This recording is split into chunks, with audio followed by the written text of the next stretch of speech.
Hello and welcome to Fisher Philbrick, the show. This is Michael, and we are coming to you 1 year later. Right? SpongeBob, if you ever watched that, they do that graphic and they're like, okay, it was not supposed to be this long, but yet in fact, here we are. And it was actually very long. So I am just getting back to podcasting. If you haven't been following along, last one I recorded was in September of 2024. We are now just like in the first week or so of August. So like we're not that far gone, but in my mind, I thought we were just like a few months. I took a few months off from podcasting when I got that job. Oh, yeah. Did I tell you I got a job? No, you didn't know because I have been AWOL. I have been missing this entire time. Who would have thought? And where did I go? And why was all of this happening? I'm jumping on today to let you know a little bit about what has happened since last September. If you watch that, because we are doing video podcasts now, that is what everything is about. And if you are not seen, then where are you? What are you doing? But I wanted to jump on and let you know what has been happening, because last time I was blonde. Now I'm brown hair. I've got a beard. I need to look older because of the new project and business I'm working on. But at the same time, I want to look young enough to attract a younger wife. So yeah, I know, jumping around, but a lot has happened. So last year, September, let's get to that.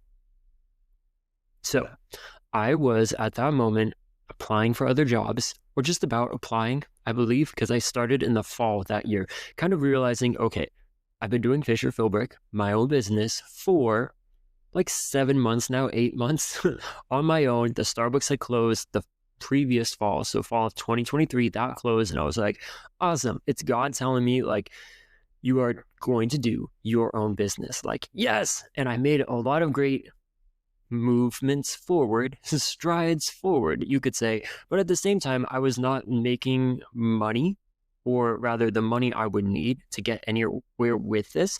And so then always comes back to like the pressure of, okay, Michael, you're getting older. You want to get married. You want to have kids. You want to have a place of your own. But if you're not making money, how are you going to get any of those things? And most people nowadays, in society and culture, if you can't prove that you're making steady money, they just don't want you. You're no longer attractive. And then, as I've been recently finding out, I'm 30, almost 31, and now I seem to be getting attacked by all of these. Oh, you're too old. You're too old for this. You're too old for that, and you're going to get kicked out of this group. And this person is not interested in you because you're too old. And at the same time, you guys, I'm in, and I always hate when people say it's like the best shape of my life. But yeah, I get way more sleep than I ever have. I'm more routinely in check with that. I get up at a steady time each morning.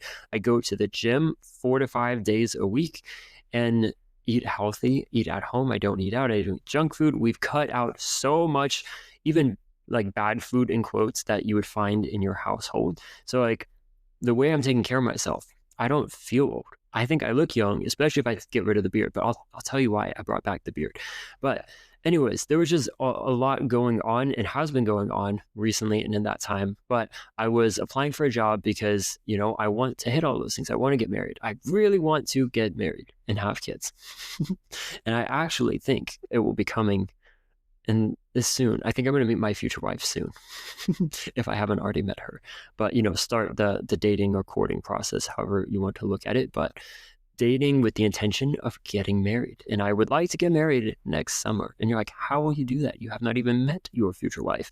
Well, that's not up to me. That's up to God. And I pray every day for it. So there you have it there. But I was applying for jobs, not hitting any success. As you probably know, if you have also been applying for jobs, or you have friends or family who are applying for jobs. And in that time, I was building out a app. I learned the best way to get through these unproductive days of just sitting and applying and getting rejected after rejected, and rejections just coming your way. The best thing you can do is find a way to be productive. So in this case, last fall, I was like, okay, I'll build an app called Connect Call. It'll be a way to kind of mimic those relationships and friendships I had back in middle school when we had flip phones. Texting was possible, but it cost money, like a dime every text, or 25 cents if it was a picture text. So, it was no, we don't text, we call on the phone. And those were the best friends I ever had. And up till now, like, I have some real close friends, but it's still not the same as when you actually can talk to them on the phone. I mean, even better if you can be in person, but I think a lot of people don't realize you can get so much out of just like a 5 to 10 minute check-in call with your best friend or with your parent, someone that you don't see every day. And so this was kind of the idea I had for building the app of like, okay, let's target mental health, people that want to live healthier lives, that want more friendships. And kind of my idea had been like, I will create this for consumers, but then I want to pair up with a bigger, mental health organization that can use this as a tool, saying like, hey, if you actually talk to people multiple times a week, you will be so much better off in life. And I built in a fitness area within that and a gratitude area. So all of these things that have been shown, if you do this every day and multiple times a week of calling, talking with people that are in your circle, you won't need all of these medications you're on. You won't need to see all these therapists. You won't think that you are a failure in life because you have built a strong community around you.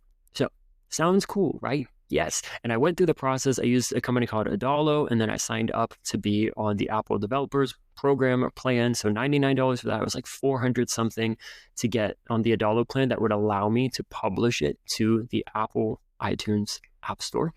And so I went through that, put it on test flight, which if you don't know, that's the first step you take when you are wanting to test your app before you release it to the public. And it was a good thing I did that because the very first users uncovered so many bugs that I was like scrambling to try to fix. So it really gave me great insight to, in Punk Post, Santiago, who was the tech guy, and seeing what he lived through every day for so many years of people reporting things wrong that were broken. And then like knowing what is broken is great. Like this does not work, but then you have to figure out why is it broken. So if you're a software engineer, anything with coding, like this will be a lot of your job. You build something beautiful and then it breaks and you're like, why did it break? What is causing it to break? And then once you figure out why and how it's doing that, guess what? You still have to fix it and then create a solution. So I actually enjoy that. The whole like problem solving side to it was very fun. But the reason why I did not keep this going was because I needed to use like third-party apps or services systems like for calendars to actually like book things so that it would work really seamlessly. And the ones I wanted to use, the first one did not work. Second one just could not do what I needed it to do. So I kind of paused things on that. And then let's get us through the holidays, bring us to February. I got on Valentine's Day this really random ZipRecruiter email saying like, hey, Michael, let's meet later today for a sales development representative role, SDR, sales. Guppy salesman is what I have been calling it for the last couple months. And I was like, I'm not really that interested, but they're inviting me to jump on a call. So like, sure, let's try it out. And it being Valentine's Day, I'm single. I was like, I find it kind of funny to be like, yeah, I interviewed on Valentine's Day. But needless to say, I got on the call and it was very weird. It was like, you are waiting in a queue and then it pops up and you're talking to the interviewer and you talk for 5 minutes back and forth and then they decide if you should be talked to further in like a formal interview. I actually really preferred that. I did not think I would, and I did not like waiting in the queue because I showed up at 12 and I didn't get to talk to like 12:30 almost. So you're just sitting and waiting and waiting. But on the other side, the speed dating sort of way that it went actually made it really quick, really fun, really easy because you didn't have a lot of time to talk. I like to talk. I hate to say it, but I'm going to try to keep this around 20 minutes for another purpose that I will hopefully get to in this 20 minutes. We're about halfway through, so keep on going. But I had the interview. I met with them the following week, and then they called me on a Monday after that saying, all right, we're going to go forward with you. You would start tomorrow. How was that? We'll send you the contract. And so I started the next day. It was very sudden, very fast, flipping my whole world upside down. But also in this time, I'd really been praying, asking God, like, if you want to take away me doing my own jobs, like, so be it. I will follow. I will listen. I will obey. Like if you provide another job and that's where I should be going in life, starting a whole new career in sales, then okay, I'm up for it. Like there are so many people out there that are working full time for other people and they love what they're doing. So if I can also love what I'm doing, then I will be good. Like if I can be fulfilled in what I'm doing, that's what I want. I want to be passionate about what I'm working on, who I'm working with, I'm working for, and also fulfilled where I come home each day and I'm like, wow, it was a long day. I worked hard, but man, it was worth it. So that was kind of going on in the background as I was approaching this job. Like, okay, like, let's see, how is it going to go? And from the outside, the company looked amazing. You know, it was a fintech startup in Mountain View, which Mountain View is where Google is. That's where all the cool, awesome startups are, right? Well, they also had about $13 million in funding, which is also a whole new and different experience than I had ever been in. I'd been in a bootstrapped one, which was that first startup, Punk Post, which is where basically the founders are funding it themselves. Everything I've done and I hope to do will be bootstrapped because I don't want to be tied down and accountable to board of directors and investors, people that expect quite a bit. If they're going to give you money, there is going to be a high expectation for what they require and what you give back. So I was starting this. I thought it looked great. I told them, I've never been in sales. They knew that. They knew my background with startups and how, I'm excited. I'm passionate. Like I want to work hard. And they had let me know, because I asked, like, do you have training so I can get onboarded? Because how I work is if you provide training, I will do it how you tell me, and then I will make it better. I will improve things, make it fit for me, but also most likely better for your whole entire team, because that's what I've done in all my jobs. That's what I love to do, is look at operations and make them smoother, faster, better, more productive, something I can't help but do, which is what I learned in this job. So it was set for 10 weeks. And then after that, it was very likely they were going to extend it and get me a full-time role with them. And that's what I went into, knowing that I would probably be extended. And then in a year or so, I'd be upgraded, promoted to an account executive, which is who handles the calls. So SDRs are the ones that do the cold outreach, the cold calling, just to get them to book a demo. And then the demo was held with an account executive, someone who has more years of experience, jumps on a call where you can look at the person, and then they are the ones who close the deals. And they make all the money. They have a really good commission usually, and they make a much higher annual salary.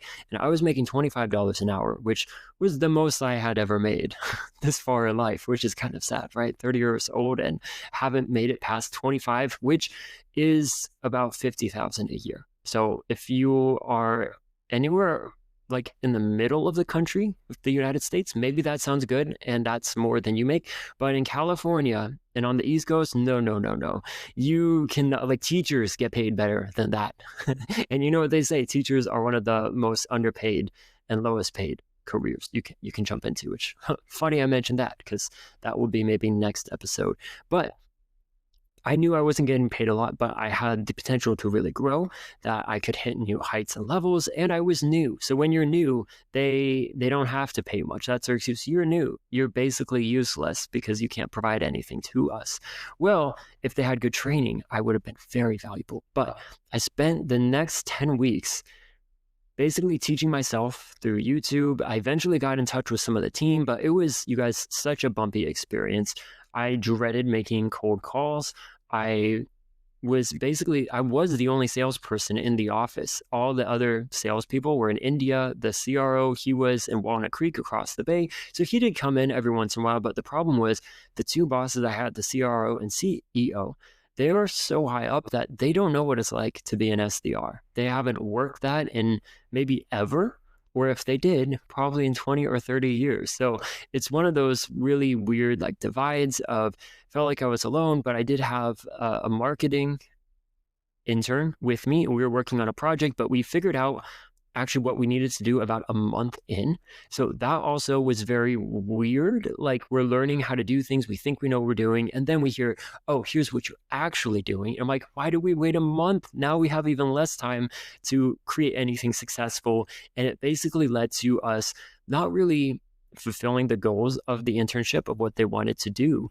But more so what we did was an audit of their company and seeing what was working and what was not working. In particular, that's what I did, was seeing a lot of their contacts they had, 640 some out of 1,000 were not the right people we should be talking to that I had been assigned. And I was like, that is a big problem. And I kept bringing up all of these things, and everywhere I went, people were like, you don't need to worry about that. Just make the calls. And I'm like, I do not feel good, one, about ever making cold calls, but two, and especially if they're the wrong person. Why are we wasting our time? Like, I think of all of this from the operational standpoint. I'm like, we have this many SDRs, and if over half of their contacts are bad, they're wasting this much of their day talking to people who don't want to be talked to, and then we're getting put on spam and rejection lists because of that, which is damaging the whole domain for the entire company, which the account executive said happened. When their clients try to reach out to them, it auto sorts their email to their spam because it's been like blacklisted. So there were so many problems, and I ended it